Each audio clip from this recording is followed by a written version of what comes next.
Let's go. It's time, Shri Rahul Gandhi.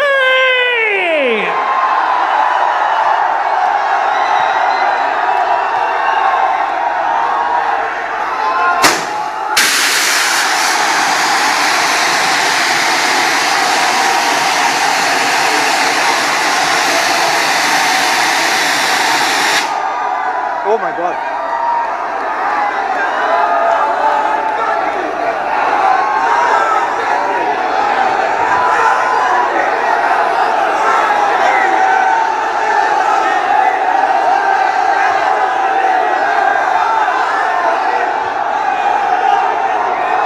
कितना प्यार करते हो और जोर से बताओ आवाज के साथ, come on.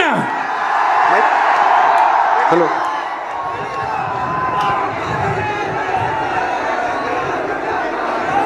good evening. How is everybody? All well?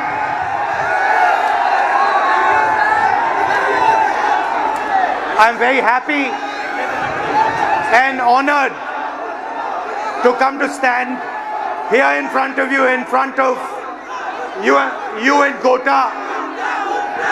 And the reason I've come, I want to make absolutely crystal clear that this is not a political meeting. This is a meeting about you, about the young people who are struggling to get a future. I will not say the words BJP, Congress, politics, elections. They will not come out of my mouth this evening. This evening is about you. It is about what you're facing. It is about the challenges that you're dealing with every single day.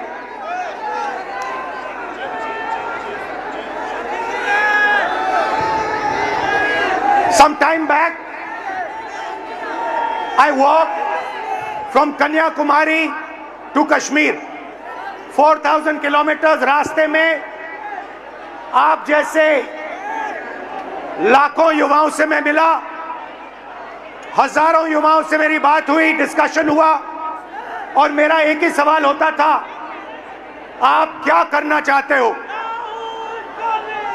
मुझे 5 जवाब मिलते थे, छठा जवाब नहीं मिलता था। Engineer, doctor, lawyer, IAS, or then forces. These are the 5 answers I used to get. So the first question that came in my mind, मेरे दिमाग में पहला सवाल उठा कि देश के युवा देश के भविष्य होते हैं। हमारा एजुकेशन सिस्टम हमारे युवाओं को सिर्फ 5 ऑप्शंस क्यों देता है? यह सवाल बहुत बार मैंने पूछा, वही जवाब मिला। तो यात्रा पे मैंने 15-16 लड़कियों के साथ मीटिंग की और उनसे पूछा क्या करना चाहती हो? किसी ने कहा इंजीनियर, किसी ने कहा डॉक्टर, किसी ने कहा लॉयर, वही 5 जवाब। और फिर मैंने उनसे पूछा, मुझे सच बताओ क्या करना चाहती हो? तुम्हारे दिल में क्या है? सच्चाई ये थी कि जो वो करना चाहते थे और ये जो 5 ऑप्शंस थे, इसमें बहुत फर्क था। कोई ऑथर बनना चाहती थी, कोई डांसर बनना चाहती थी, कोई एस्ट्रोनॉट बनना चाहती थी। फिर मैंने एक टेस्ट किया। मैंने उन्हीं लड़कियों से एक सवाल पूछा, आप में से कितनी लड़कियां पायलट बनना चाहती हैं? एक भी लड़की ने हां नहीं कहा। वहां पे चीफ मिनिस्टर का हेलीकॉप्टर था। मैंने हेलीकॉप्टर पायलट से कहा, 5-6 लड़कियों को आप हेलीकॉप्टर में ले जाइए, जॉय राइड कराइए, कॉकपिट दिखाइए। फ्लाइट हुई, लड़कियां हेलीकॉप्टर पे गई, जैसे ही वापस आई मैंने सवाल पूछा क्या करना चाहती हो, सारी की सारी लड़कियों ने कहा हम पायलट बनना चाहती हैं। मतलब हिंदुस्तान का एजुकेशन सिस्टम, सबसे पहली कमी इसकी कि हम जो हमारे बच्चों के सपने हैं उनको पूरा नहीं करते हैं, जो उनके ऑप्शंस हैं, जो वो ऑप्शंस चाहते हैं उनकी हम रिस्पेक्ट नहीं करते। उसके बाद यात्रा के बाद मैंने एजुकेशन सिस्टम के बारे में और थोड़ा सोचना शुरू किया। सवाल उठे। दूसरा सवाल, पब्लिक सेक्टर एजुकेशन सिस्टम क्यों खत्म हुआ और प्राइवेट सेक्टर का जो एजुकेशन सिस्टम है ये इतना महंगा क्यों है। और फिर कुछ दिन पहले मैंने अखबार खोला और मुझे यह दिखाई दिया, sorry, young people are India's future. Every one of you is unique and talented. India succeeds if you succeed, and India has a duty to protect every single young Indian person, every single student. खैर, कुछ दिन पहले मैंने अखबार खोला और मुझे यह देखा अखबार में, पता नहीं आपने ये चिट्ठी देखी है या नहीं देखी है। देखिए आपने ये चिट्ठी, ये आकांक्षा ने ये चिट्ठी अपने माता पिता को लिखी। आकांक्षा आज हमारे साथ नहीं है, आकांक्षा ने सुसाइड किया, मगर ये 15 सेकंड आप इस चिट्ठी को अच्छी तरह पढ़िए।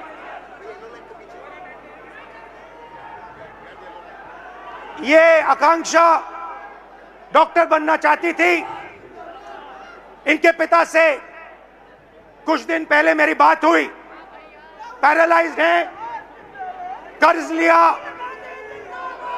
आकांक्षा का नीट का पेपर लीक हुआ और आकांक्षा कहती है, लास्ट लाइन मैं आपके लिए पढ़ूंगा, सॉरी मम्मी पापा, मैंने सब बर्बाद कर दिया आप दोनों का,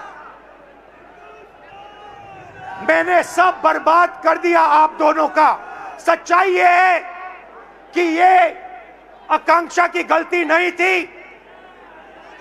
ये आकांक्षा के माता पिता की गलती नहीं थी, ये एजुकेशन सिस्टम की गलती थी। हिंदुस्तान का एजुकेशन सिस्टम अपने बच्चों को प्रेशराइज करता है, स्ट्रेस देता है, दबाता है, कुचलता है, और ये देश के लिए सही नहीं है। मैं चाहता हूं कि हम सब एक साथ मिलकर we work together to ensure that no other student, no student in this crowd, no student in this country ever feels what this young lady felt, ever feels the desire to kill themselves. That is what this meeting is about. This meeting is not a political meeting. It is about discussing India's education system, what is wrong with India's education system, what needs to be corrected in India's education system. Whatever I'm going to present here is based on data, and I'm absolutely sure, 100% sure, that every single political party, every single leader in India will accept what we are saying here. There is nothing in this presentation that anybody in India will not accept.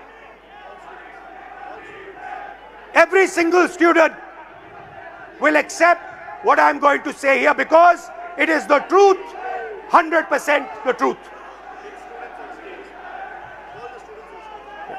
Next. This dot, ये जो बिंदु है, This dot represents one student. Can you tell them not to do naras? I'll do it. Right away. How are you? I'm good. अभी कोई नारेबाजी नहीं, sir बात कर रहे, सर कुछ बोलना चाह रहे। अब पहले कुछ बच्चों को बुलाते हैं जो आप ही लोग के बीच में से आए हैं। आपके नजदीक कोई नारेबाजी करे तो बोलो ठीक है भाई 5 मिनट बात करना, अभी रुक जाओ। Let me call upon, sir, we have some kids who'd like to come up and want to share their stories with you. So ये randomly हमने select किया था, इनका enthusiasm देख के we have Soumya Meena, Sania Gupta, Himanshu Dangi, Hanshvi and Zishan Alam. Please join us on stage, guys. Please join us. Hello. Nice to see you. Thank you, sir. Hello. Nice to see you. What's your name? Soumya. Himanshu. No, I said. Hello, sir. Come. Guys, go ahead, please. Just introduce yourself. Hello, everyone. Myself, Soumya Meena. Hello, everyone. Myself, Soumya Meena, and I'm a JEE aspirant. Hello, I am Sania Gupta and I am preparing for NEET exam. Hello, my name is MD Come. Zishan Alam. I'm preparing for NEET. Hello, my name is Himanshu Dangi और मैं भी आपके जैसे एक NEET aspirant हूँ। Hello, my name is Hansvi and I am a UPSC aspirant. So why NEET? Why did you guys choose NEET? Sir, जो NEET है, doctor, सबसे पहली बात तो डॉक्टर एक बहुत बड़ा टर्म है। किसी भी मतलब जैसे अभी कोई बीमार हो गया तो किसी भी एक बंदे की लाइफ हमारे हाथ में होती है। मतलब अभी तो मैं नीट के लिए तैयारी कर रहा हूँ, तो जैसे नीट का पेपर लीक हुआ तो पूरी होप टूट गई है। डॉक्टर बनने के लिए आदमी, कोई भी व्यक्ति इतना मेहनत करेगा, 2-2, 3-3 साल मेहनत करेगा, फिर पेपर देगा वो, और फिर उसको बता दिया जाता है कि तुम्हारा पेपर लीक हो गया और फिर तुम्हें वापस पेपर देना है, तो होप टूट गई। तो आपके अंदर जो भावना थी, आपके अंदर जो भावना थी, लोगों की मदद करने की भावना थी, आप क्यों कर रही हैं? मैं तो JEE कर रही हूँ, हाँ। इंजीनियर। तो इंजीनियरिंग तो मैं सिर्फ इसलिए कर रही हूँ कि अच्छा मेरे को एक्सपोजर मिले कॉलेज में जाके, जैसे कि हायर कॉलेजेस है, IIT बॉम्बे हो गया, IIT दिल्ली हो गया, तो वो काफ़ी अच्छे कॉलेजेस हैं जिसमें आगे जाके हमें इंजीनियरिंग में नहीं, बाकी और चीज़ों में भी बहुत सारी अपॉर्चुनिटीज़ मिलती है। तो मेनली तो मैं अभी एक्सपोजर के लिए कर रही हूँ। और आपका? Sir, actually, I have always been interested. I'm a very social person. So I think UPSC would genuinely help me engage in society and make policies and decisions. And you? Sir, हम लोगों को बचपन से सिखा ही यही दिया जाता है कि आपको बड़े होकर डॉक्टर, इंजीनियर ये सब बनना है, तो एक मन से बचपन से ही वो सपना बन जाता है कि डॉक्टर बनना ही मगर है। अगर आप सब कुछ बिल्कुल फ्री छोड़ दिया होता और असलियत में आप क्या करना चाहते हो, तो फिर क्या जवाब मिलता? सर, मेरे को डांसिंग में बहुत शौक था। आपको डांसिंग में शौक है, आपको? सर, हमको डॉक्टर ही बनना था। डॉक्टर मेरे बनना? जो अंकल थे वो हार्ट अटैक से डेथ कर गए थे 2019 में, तो इसीलिए मैं मतलब अर्जेंट मतलब वो उन्हें नहीं मिला, तो इसी की वजह से वो डेथ कर गए। तो बस इसी के कारण मैं डॉक्टर बनना चाहता हूँ। और आप? अगर आपको पूरी फ्रीडम दिया गया तो क्या करोगे आप? सर, नीट ही करोगे, डॉक्टर ही बनोगे? सबसे पहली बात तो ये कि जैसे कि मैं कुछ पढ़ रहा था तो मुझे पता चला कि सिर्फ 5 चीज़ें, 5 प्रोफेशंस जो लोग बस देखे देखी फॉलो कर रहे हैं: डॉक्टर, लॉ, इंजीनियरिंग, और मैं भूल गया थोड़ा सा, सॉरी सर। रिलैक्स। तो अब कोई लोग खुद से पीछे करते हैं, मतलब ऑप्शंस नहीं है। सबसे पहली बात, मेन बात ये है। तो अगर आप नीट की तैयारी कर रहे हो, हाँ, अप्रोक्सीमेटली कितना पैसा लगता है beginning to end? Beginning to end, अगर आपको ऑफलाइन अच्छी कोचिंग में तैयारी करनी है, अगर आप 11 से आ रहे हो, मिनिमम 3 लाख रुपए तो कोचिंग फीस है 2 साल की।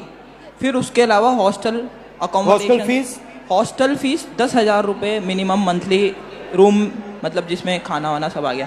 फिर उसके बाद पर्सनल एक्सपेंसेस भी रहते हैं तो 2-3 हज़ार, वो तो मोटा आप मानिए 1,20,000 हॉस्टल की फ़ीस हो गई, 1.5 लाख अपना 1 साल की कोचिंग की फ़ीस हो गई। और 15-20 हज़ार एक्सपेंस भी हो जाते हैं बच्चों के, जैसे बाहर रहते हैं कभी कुछ खा लिया, तो आप मानिए 4 lakh 3 lakh 4 lakh 4 lakh, everybody agrees? Yes sir. Approximately 4 lakh? Yes sir. 4 lakh. Now आपके फैमिलीज ने लोन लिया है?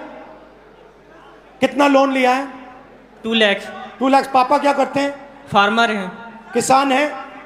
2 लाख का लोन लेना आपके लिए आसान था, फैमिली के लिए आसान था? आसान तो मिडिल क्लास के लिए नहीं रहता है, मगर एफोर्ड करना ही पड़ता है, कंपलसरी है। कंपलसरी है। अगर लोन नहीं लेंगे तो आगे सिस्टम में नहीं जा सकते हैं। आपकी फैमिली ने लोन लिया? सर लोन तो नहीं लिया था, लेकिन अगर हम गवर्नमेंट एग्ज़ाम जैसे नीट प्रिपरेशन की तैयारी कर रहे हैं, प्रिपेयर कर रहे हैं, और अगर हमारा नहीं क्लियर हुआ तो हम मतलब इंडिया में गवर्नमेंट सीट्स इतनी कम है कि हम प्राइवेट के लिए सोच भी नहीं सकते, क्योंकि उनकी फ़ीस बहुत ज़्यादा है। और भी ज़्यादा है? बहुत ज़्यादा है। जैसे 24 लाख बच्चे हर साल अपेयर करते हैं नीट एग्ज़ाम में, उसमें से 80,000 सीट्स है जो गवर्नमेंट है, तो 23 लाख बच्चों को ना चाहते हुए भी हारना पड़ता ही है। तो उनके लिए प्राइवेट से करने के लिए ऑप्शन बचता ही नहीं है, क्योंकि हर मिडिल क्लास फैमिली 1 करोड़ रुपए अफोर्ड नहीं कर सकती है। तो पैसा आपके जेब से? हाँ। Yes sir. आपके फैमिली के जेब से? Yes sir. रिस्क आपका? Yes sir. डैमेज हुआ तो आपका? Yes sir. रिवॉर्ड की बात करते हैं, सक्सेस को डिफाइन करते हैं। यूपीएससी चांसेस क्या है? Real actual chances, if I say to you, ठीक है, you are a brilliant girl, brilliant student, what do you think your chances of becoming an IAS officer actually are? Sir, no matter how much brilliant a student is, but I think chances are still 1 out of 100. 1 out of 100? Exactly, 0.01%. She's saying IAS officer chances approximately 1 out of 100. What about IIT? What do you think are the chances? IIT में जाने का क्या chance है? Sir, 16 lakh students are appearing almost for IIT JEE, and if we consider NIT, triple IT, No, IIT. Because you Okay. want IAS, you want IIT, IIT. you want NEET, doctor. Yes, sir. So IIT, you want to go in there, you want to be an IIT graduate. What are your actual chances? Do you think, what are you actually facing? sir, if we consider only IIT, then there are 0.1 chances. Good Small IITs. chances. Yes, sir. Low chances, okay? Very low And NEET? chances. Sir NEET में 22 लाख बच्चे exam देते हैं और लगभग 1 लाख बच्चों का selection होता है। 1 लाख से कम ही है, 1 लाख तो मैं बता रहा हूँ ज़्यादा।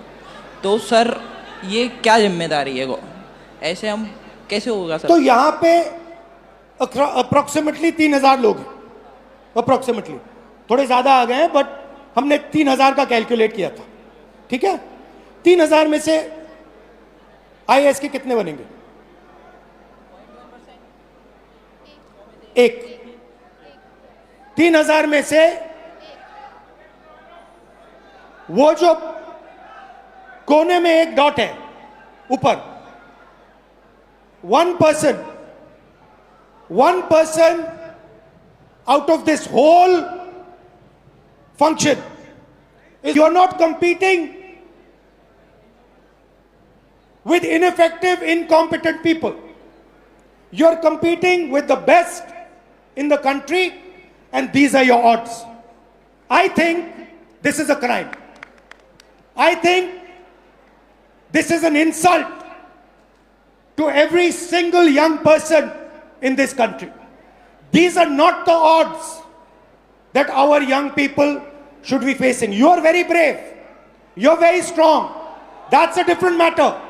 But this is stressful, this is unfair, and this is brutal. The Indian education system is a rejection system. It is not a selection system. That is the fact that we are facing. Right? Do you agree with this? Yes, sir. Now, I don't mean to discourage you, because you should dream. And I'm pretty sure that you will succeed. Right? But what I want to tell this country is that you are facing extremely difficult odds. That is why we had the tragedy that we had. This is not the type of stress that we should be putting our children under. And that is really the main message I want to give in this meeting. First message, we are causing too much pain, too much stress, too much unhappiness to our future generation. Second message, we are only allowing them to do 5 things. We are not allowing her to become a dancer. We are not allowing him to become an astronaut. We are not allowing her to do something she's passionate about. Now the question arises, why is India only asking its children to do 5 things? And the answer to that question is money. The answer to that question is money. Because the system के पैसे सिर्फ इन 5 रास्तों से बनते हैं. ये मैं आपको नीट का उदाहरण देना चाहता हूं. देखिए इसको. आप ये नीट का एग्जाम ले रहे हो. थोड़ा इस साइड आ जाओ so crowd can see. This is the NEET exam. And this figure is an insult to this country. This is a crime. Now let me explain. मैं समझाता हूं ये क्या है. इसको आप समझिए. नीट में 22 लाख स्टूडेंट्स एग्जाम लेते हैं. 22 लाख स्टूडेंट्स एग्जाम लेते हैं नीट का. उनकी फैमिलीज में से, आपकी फैमिली में से 1.32 लाख करोड़ रुपए हर साल लिए जाते हैं. 1,32,000 करोड़ रुपए 22 लाख परिवारों के जेब में से खींचा जाता है.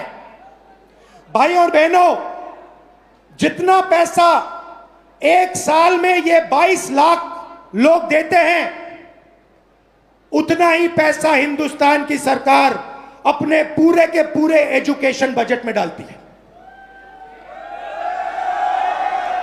22 लाख लोग एक एग्जाम के लिए एक साल में उतना पैसा देते हैं जितना हिंदुस्तान की सरकार अपने पूरे के पूरे एजुकेशन बजट में डालती है. आप सोचिए इसके बारे में. बट बात यहां नहीं रुकती. बात इससे बहुत आगे जाती है. ये देखिए, 5 सबसे बड़े एग्जाम. ये आपका सपना है. यहां पे जो भी युवा आए हैं, ये आपका सपना है. SSC, UPSC, RRB, JEE, NEET. These are your dreams. 2 crore students take SSC. 5 lakh students UPSC. 3.58 crore students RRB. 15 lakh students JEE. 22 lakh students NEET. Most of the people who take these exams, most of them will not go through. NEET में से 3,000 में से एक निकलेगा. JEE, UPSC आपका मैंने दिखाया. UPSC में से एक व्यक्ति निकलेगा. सॉरी, नीट में से 180. मगर पैसा देखिए इन 5 एग्जाम्स का. अच्छी तरह देखिए. 5 exams, Gen Z families, 3.5 lakh crore रुपया आपके जेब में से निकलता है, आपके परिवारों के जेब में से निकलता है. लोन से निकलता है, दर्द से, दुख से निकलता है।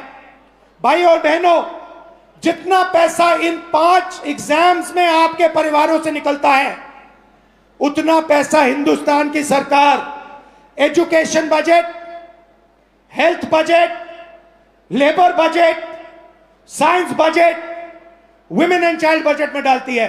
मतलब 5 मिनिस्ट्रीज का पैसा, बजट का पैसा हर साल इन एग्जाम्स के माध्यम से आपके परिवारों के जेब से निकाला जाता है।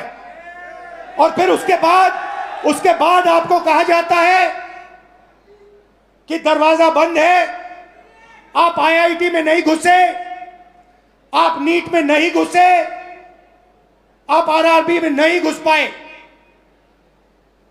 यह हिंदुस्तान की एजुकेशन सिस्टम की रियलिटी है। अब मैं चाहता हूं कि एक फैमिली, हमने स्टूडेंट से बात की, आपका मैं बहुत धन्यवाद करता हूं। अगर आप यहां रहना चाहते हैं यहां रह सकते हैं, नीचे जाना चाहते हैं जा सकते हैं, जो भी आप पे है। यहां रहना चाहते हैं यहां रहिए। और एक फैमिली, एक परिवार, आइए। Alright, so हमारे पास यहाँ पर फैमिली के मेंबर्स भी आए हुए हैं। We'd like to invite on stage Bhavna Mahawar, please, and उनके parents Naresh Kumar Mahawar and Parvati Mahawar, please join us on stage. परिवार को थोड़ा स्वागत हो जाए तालियों के साथ। Come on guys, हम सबकी कहानी है ये। हेलो, नमस्कार, कैसे हैं? नमस्कार, कैसे हैं आप? कब? Mike, can we have a mike? Come आओ। थोड़ा 2 मिनट परिचय, यहां आ जाए। हेलो सर, मैं नरेश कुमार महावर। मैं एक प्राइवेट सेक्टर से मेडिकल होलसेल मार्केट में जॉब करता हूं। ये मेरी गुड़िया है, यूपीएससी करना चाहती है, पर आज का जो सिस्टम है बहुत गड़बड़ है। और मैं चाहता हूं उसको मजबूत करने के लिए राहुल जी सर जो भी नया कदम उठाना चाहे हम उसके साथ हैं। मगर आप एक बात बताइए। जी सर। अप्रोक्सीमेटली उन्होंने हमें बताया अप्रोक्सीमेटली 5 लाख। जी सर। 1 साल का। बिल्कुल सर। जी सर। 1 साल का। बिल्कुल। तो आप ये कैसे करेंगे? रियलिटी सच बताइए सर। वैसे तो मेरे पास फाइनेंशियल प्रॉब्लम बहुत ज़्यादा वीक है, पर अगर जो मैंने मेरे दम से मेरा घर बनाया है, हो सकता है मैं उसको भी सेल कर दूं, पर मैं मेरा बेटी का सपना साकार करूंगा, ये मेरा दिल से। नहीं, मगर देखिए ये आपकी भावना है, ये आपके अंदर है।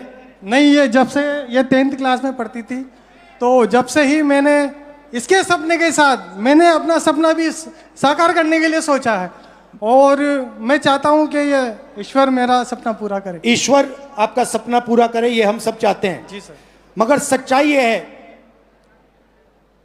कि ये जो आप कर्ज लेके काम कर रहे हो, ये देश का काम है, ये आपका काम नहीं है। देश का काम अपने युवाओं को शिक्षित बनाने का है। आप क्या करना चाहते हैं? सर, माय नेम इज़ भावना महावर और मैं एक यूपीएससी एस्पिरेंट हूँ।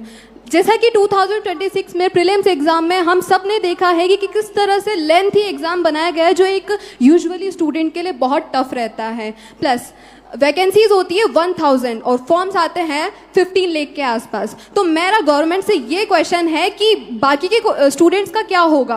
1000 वैकेंसीज में 1000 स्टूडेंट सिलेक्ट हो जाते हैं, उसके अलावा जो स्टूडेंट्स हैं उनके लिए भी प्लान भी होना चाहिए। ये मेरी गवर्नमेंट से बट आज हमने रूल बनाया है, गवर्नमेंट से कोई सवाल नहीं होगा, पॉलिटिकल फंक्शन नहीं है। बट मैं आपसे सवाल करता हूं, आपके सामने बहुत बड़ा चैलेंज है। आपके पापा कुर्बानी देने जा रहे हैं, आपके अंदर क्या फीलिंग है? आप कैसे करोगी? डर लगता है? यस, पापा की मम्मी की दोनों की बहुत एक्सपेक्टेशंस है और मैं पूरी जी जान लगाना चाहूंगी कि पापा मम्मी के साथ मेरा सपना पूरा हो और मैं इसके लिए पूरी मेहनत करने को तैयार हूँ। बट डर लगता है आपको कभी डर कभी लगता है क्योंकि ये जो फ्रॉड्स हो रहे हैं, आज मैंने यूपीएससी का एग्जाम देखा, एक स्टूडेंट जब प्रिपरेशन करता है तो एक पैटर्न होता है, एक सिलेबस होता है, उस हिसाब से प्रिपरेशन करता है। लेकिन अगर रिसेंटली उसका पैटर्न चेंज कर दिया जाए तो स्टूडेंट क्या करेगा? 50 to 56 पेजेस का पेपर होता है जो 3 आवर्स में करना पॉसिबल नहीं होता है। वैसे ही वैकेंसीज लिमिटेड होती है, तो इसके अलावा स्टूडेंट्स क्या करें फिर? सीट्स लिमिटेड है और पैटर्न इस टाइप के बनाए जा रहे हैं। इस फ्रॉड में स्टूडेंट्स कहाँ जाए? बाकी बचे स्टूडेंट्स का क्या होगा? इसको बदलना चाहिए। ये जो जी। स्ट्रक्चर है, जो सिस्टम है, ये जो प्राइवेटाइज्ड पैसे खींचने का सिस्टम है, 5 एग्जाम्स में आपकी फैमिली जैसी फैमिलीज 5 मिनिस्ट्री के बजट से ज्यादा पैसा देती हैं। इसको बदलना चाहिए। जी बिल्कुल बदलना चाहिए। यही हम सबका लक्ष्य है। आपका भी है, हमारा भी है, इनका भी है। आप कुछ कहना चाहती हैं? जी सर, मैं ये कहना चाहती हूँ, मेरा नाम पार्वती महावर है। हर माँ बाप जब बच्चा पैदा होता है तब से हर माँ बाप सपना देखते हैं कि उसका बच्चा पढ़ेगा, लिखेगा, उसके खुद के भविष्य के साथ साथ वो भी हमारी आर्थिक स्थिति को ठीक करेगा। लेकिन जो आजकल फ्रॉड देखने को मिल रहे हैं तो उससे बहुत डर लगने लग गया है। कुछ बच्चे सुसाइड कर लेते हैं, बहुत से केस देखने को मिलते हैं। आज हमारे अंदर इतना डर है कि बच्चा डिप्रेशन में आके कुछ कर ना ले तो रात को हम उठ उठ के देखते हैं बच्चे को, मतलब इतनी कच्ची नींद में सोते हैं कि 2-3 बार तो जाके देखना ही है कि बच्चा ठीक तो है ना। तो हमारी तरह हर पेरेंट्स के अंदर ये डर बना हुआ है। तो मैं गवर्नमेंट से रिक्वेस्ट करूंगी कि ना वो हमारी बात को सुने और जो भी समाधान हो उसे निकालें। बहुत बहुत धन्यवाद। Thank you sir. बहुत अच्छा लगा आपसे मिलकर। Thank you. Thank you sir. बहुत अच्छा लगा। नमस्कार।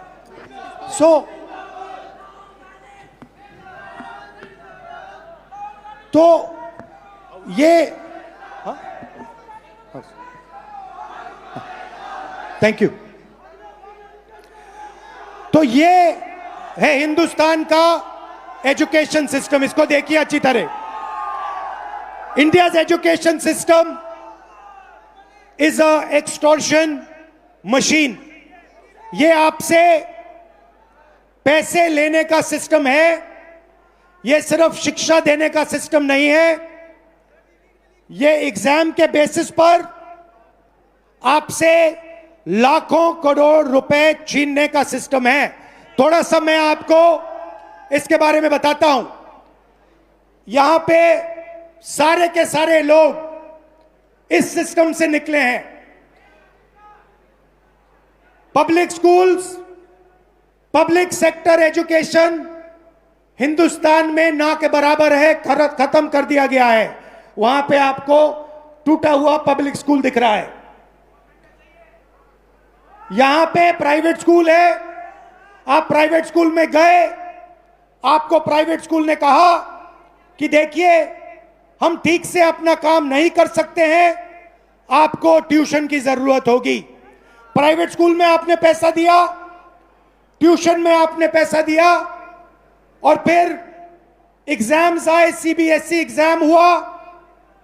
आपने अभी देखा होगा सीबीएसई एग्जाम में करेक्शंस में प्रॉब्लम्स आई। उसके बाद आप आगे बढ़े, कॉलेज की ओर गए।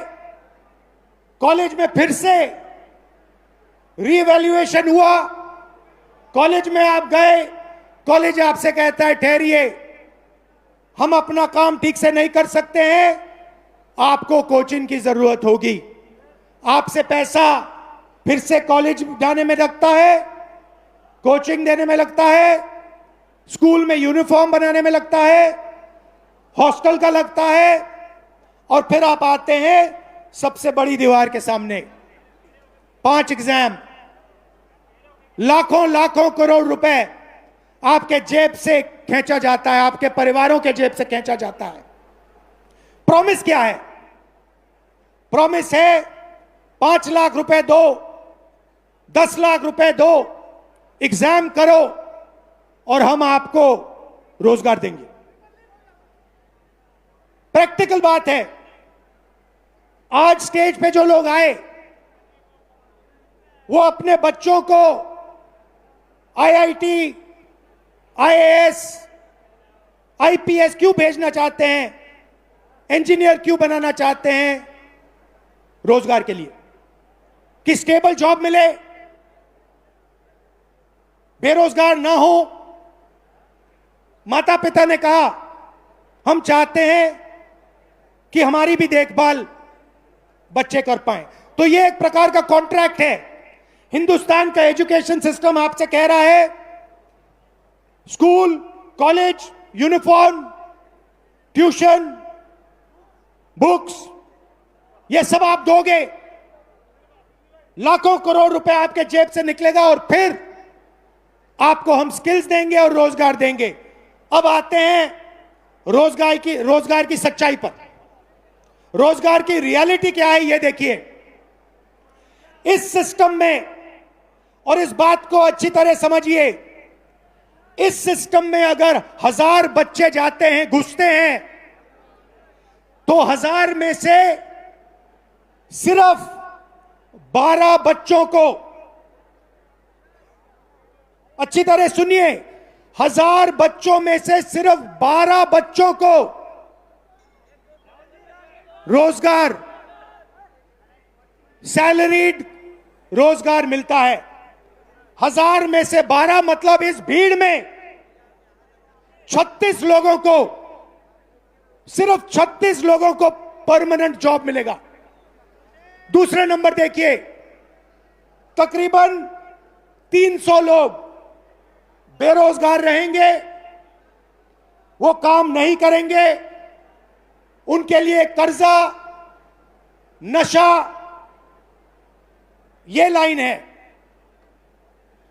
उस साइड तकरीबन 700, 1000 में से 700 लोग या गिग वर्कर, उबर चलाएंगे, ओला का काम करेंगे, या फिर मनरेगा का काम करेंगे, इनफॉर्मल सेक्टर में काम करेंगे, सेल्फ एम्प्लॉयमेंट होगा, कुली का काम करेंगे। तो 2 झूठ बोले जा रहे हैं। पहला झूठ कि ये शिक्षा का सिस्टम है, ये शिक्षा का सिस्टम नहीं है, ये एक्सटॉर्शन का, पैसे लेने का सिस्टम है। और दूसरा झूठ, शिक्षा के बाद आपको रोजगार मिलेगा, नहीं मिलेगा। 1000 में से 12, इस भीड़ में से 36 लोगों को, सिर्फ 36 लोगों को ग्रेजुएट सैलरीड जॉब मिलेगा। और ये सुनिए, सबसे मजेदार आंकड़ा सुनिए, यहां पे आईआईटी जो ग्रेजुएट्स आए, सॉरी जो आईआईटी का एग्जाम ले रहे हैं, ये सुनिए, हिंदुस्तान में 100 इंजीनियर्स में से आज, अगर हिंदुस्तान में से इंजीनियर्स को आप देखें तो 100 इंजीनियर्स में से 80 इंजीनियर्स बेरोजगार हैं। तो हमारा कहना क्या है? हम अभी आज राजनीतिक बात नहीं कर रहा हूं, मैं हिंदुस्तान के भविष्य की बात कर रहा हूं, आपके भविष्य की बात कर रहा हूं, आपके फ्यूचर की बात कर रहा हूं, देश के फ्यूचर की बात कर रहा हूं। हमें इस सिस्टम को बदलना होगा, हमें इस सिस्टम को बदलना होगा और इस सिस्टम को ठीक करना होगा। शिक्षा के सिस्टम का क्या मतलब होता है? The education system we want allows you, every single Indian, to dream big. जो भी आपका सपना है, बड़ा से बड़ा सपना, वो आपको देखना चाहिए। एजुकेशन सिस्टम का दूसरा काम, जो भी आपका सपना है उसे पूरा करने का काम हिंदुस्तान के एजुकेशन सिस्टम का होना चाहिए। और तीसरी बात, सबसे जरूरी बात, आपका सपना पूरा करना मगर लोएस्ट कॉस्ट पे, बिना आपके जेब से लाखों करोड़ रुपए छीनने के से करना चाहिए। ऐसा सिस्टम हम चाहते हैं, इसलिए हमने ये पहली मीटिंग की है। आपका मैं दिल से धन्यवाद करना चाहता हूं, आपके सुझाव चाहता हूं, आपके ओपिनियन चाहता हूं, आपका इनपुट चाहता हूं। ये मूवमेंट है, इसकी शुरुआत है, आप मूवमेंट को ज्वाइन कीजिए, हमें बताइए किस प्रकार से हम इस सिस्टम को बदलें, क्या आपका ओपिनियन है, क्या रास्ता हिंदुस्तान को लेना चाहिए।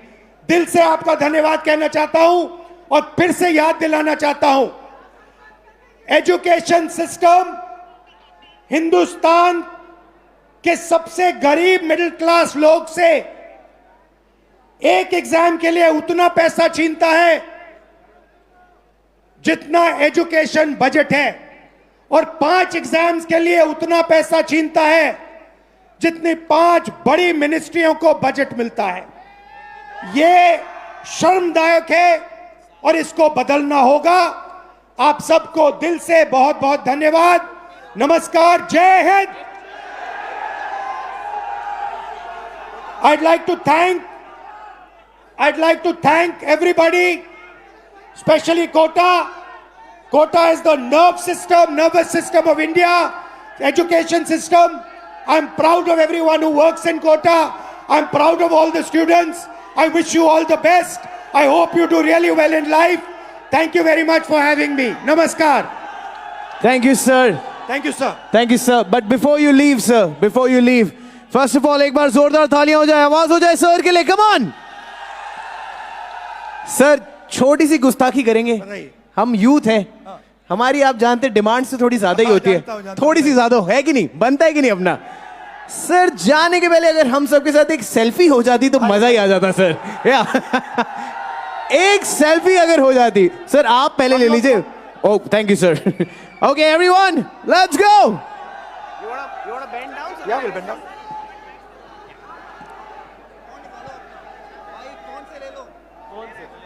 फोन से ले लो।